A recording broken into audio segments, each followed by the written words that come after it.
Good afternoon, everyone. Namaste, Shat Shri Akal. My name is Tanya Singh, and I'm a psychologist working at the Face Hospital, Chandigarh. First of all मैं बहुत बहुत धन्यवाद कहना चाहूंगी आप सब लोगों का कि आप हमारे साथ फिर से एक दूसरे फेसबुक लाइव में जुड़े। आज का जो हमारा टॉपिक है जिस पे हम बात करने वाले हैं that is importance of breathing techniques in today's stressful life. Right, आप सब लोग सोच रहे होंगे कि ब्रीदिंग टेक्निक्स लाइक सांस लेना कैसे कारगर है हमारी स्ट्रेसफुल लाइफ में या तनावपूर्वक लाइफ में।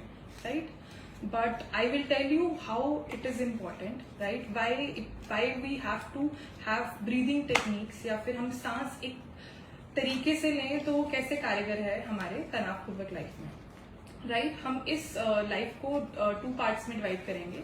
पहले हम बात करेंगे कि ब्रीदिंग टेक्निक्स क्या होती हैं और उसके पीछे का जो साइंटिफिक या मैकेनिज्म है वो कैसा है, राइट, और ये कैसे काम करती हैं।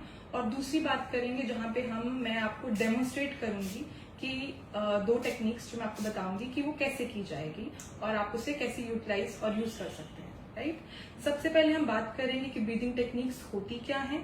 ब्रीदिंग टेक्निक्स बेसिकली जैसे हम नॉर्मली सांस लेते हैं, हमें पता है कि हम जिंदा है तो हम सांस ले रहे हैं, राइट, बट ब्रीदिंग टेक्निक्स थोड़ा सा डिफरेंट हो जाता है इससे, क्योंकि हम एक स्टेप बाय स्टेप चीजें प्रोग्रेस में कर रहे हैं या फिर हम अपने एक सेंस अब बाकी सेंसेस को छोड़ के एक सेंस पे फोकस करते हुए अपनी सांस पे फोकस करते हुए उसे स्टेप वाइज कर रहे हैं। राइट, जैसे कि अब अगर हम मैकेनिज्म की बात करें कि क्या होता है जब भी हम किसी तनाव से गुजर रहे हैं, किसी स्ट्रेस से गुजर रहे हैं, या फिर फॉर एग्जाम्पल मैं किसी इंटरव्यू में जा रही हूँ और बहुत ज्यादा ट्रैफिक जाम हो जाता है और मुझे लगता है कि मैं लेट हो जाऊंगी।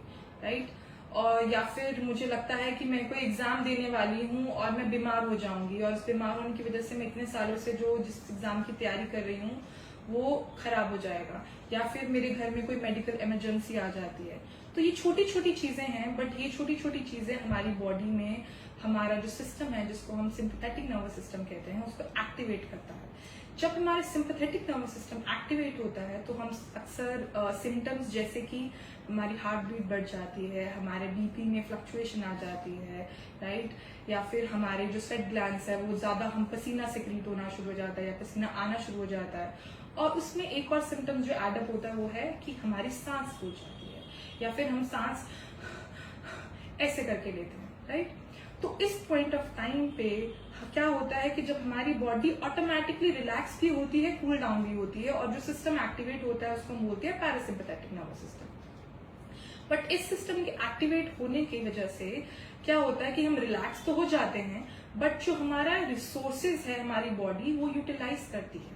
और अगर ये लगातार ऐसा हमारे साथ बार बार होता रहे तो उस टाइम पे हम पॉसिबिलिटी है कि हम कोई बड़ी बीमारी हमें हो सकती है। सो हम आज इस स्पेसिफिकली ब्रीदिंग टेक्निक्स के बारे में बात करेंगे, जिसमें जब हम कोई भी ऐसी सिचुएशन में आए जहां पे हमारे साथ ये सिम्टम्स आने लगे और हमें लगे कि हमारी सांस फूलने वाली है या फिर हम बहुत स्ट्रेस में हैं, तो आप इन ब्रीदिंग टेक्निक्स को यूज करते हुए अपनी सांस पे फोकस करते हुए उस पर ध्यान देते हुए अपने इन सारे सिम्टम्स को कंट्रोल कर सकते हैं और अपनी बॉडी को जल्द रिलैक्स कर सकते हैं। इनका जो फायदा है ब्रीदिंग टेक्निक्स का वो ये है कि हमारा immune system it helps to boost up the immune system. हमारी इम्यून सिस्टम है वो ज्यादा ताकतवर बनाने में हेल्प करता है। दूसरा ये है कि कभी कभी हम इस स्ट्रेसफुल सिचुएशन में हमें कुछ डिसीजंस लेने होते हैं और वो डिसीजन जनरली गलत भी हो सकते हैं जो कि फर्दर फिर से स्ट्रेस हमारी लाइफ में क्रिएट करते हैं। तो उन डिसीजन को सही ढंग से लेने के लिए अपने बॉडी को या अपने माइंड को रिलैक्स करना बहुत जरूरी है, जिसमें ब्रीदिंग टेक्निक्स बहुत कारगर है। आज मैं 2 ब्रीदिंग टेक्निक्स की बात करना चाहूंगी। पहली ब्रीदिंग टेक्निक जो मेरी बहुत फेवरेट है या मुझे बहुत पसंद है, जो मैं अपने पेशेंट के साथ अक्सर करती रहती हूँ, that is box breathing. Box breathing इसलिए बिकॉज हम यहाँ पे एक रेक्टेंगल को देखेंगे जिसमें 4 कोने हैं या 4 साइड्स हैं। राइट, इसको करने के 2 तरीके हैं। पहला तरीका हम आंखें बंद करके कर सकते हैं, जिसमें हम इमेजिन कर रहे हैं कि हम एक बॉक्स बना रहे हैं या एक रेक्टेंगल बना रहे हैं। जो दूसरा तरीका है जिसमें हम अपनी आंखें खुली रख के कर सकते हैं, उसमें हम अपनी फिंगर्स का यूज कर सकते हैं। जैसे कि मैं फिंगर से एक बॉक्स बना रही हूँ, राइट। और इसी के साथ साथ अगर हमें फिंगर यूज नहीं करनी है तो हमारे सामने कोई भी ऐसी चीज जो कि जिसके 4 कोने हैं, जो एक रेक्टेंगल की तरह दिख रही हैं, हम उसको भी यूटिलाइज कर सकते हैं। जो मैं यहाँ पे भी यूटिलाइज करके आपको डेमोन्स्ट्रेट करूंगी, दैट इज मैं अपनी फिंगर का इस्तेमाल करूंगी, राइट। सो मैं आपको इंस्ट्रक्शंस पहले दूंगी, फिर मैं आपको एक बार करके दिखाऊंगी। तो अगर जब हम इसको करना शुरू करते हैं तो हम करेंगे इनहेल 2 3 4, होल्ड 2 3 4, एक्सेल 2 3 4, होल्ड 2 3 4। सांस अंदर लें 2 3 4, सांस रोक के रखें 2 3 4, सांस बाहर छोड़े 2 3 4, सांस रोक के रखें 2 3 4। अब I will do it my self.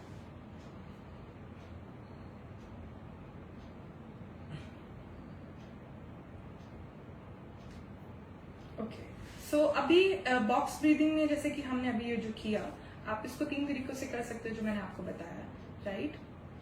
इसमें we are focusing on our breathing and we are using our imagination, और वी आर यूजिंग, हम अपनी उंगली को यूज करके ब्रीदिंग कर रहे हैं।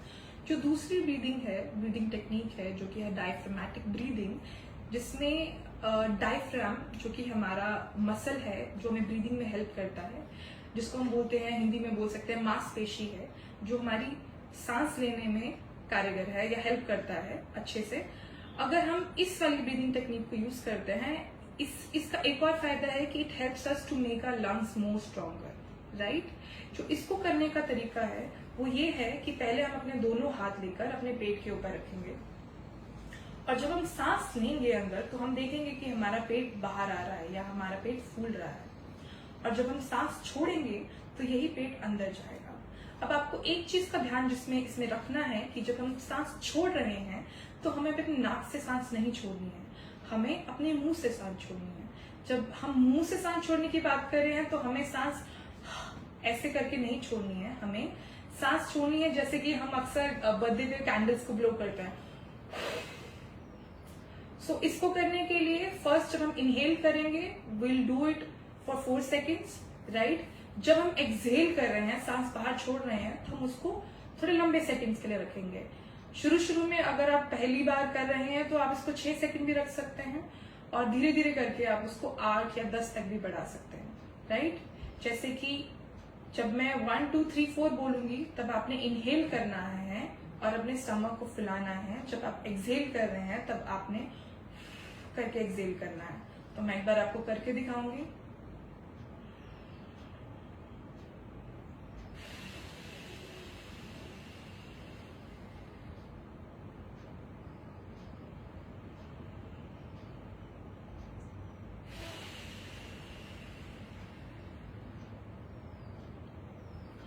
सो ये 2 टेक्निक्स हैं, अगर आप अक्सर अपनी लाइफ में अगर आप ये यूज करते रहें डेली, किसी भी टाइम पे भी आप कर सकते हैं। ऐसा कुछ नहीं है कि आपको एक पर्टिकुलर प्लेस चाहिए या कोई स्थान चाहिए कि वहीं पे आप ये कर सकते हैं।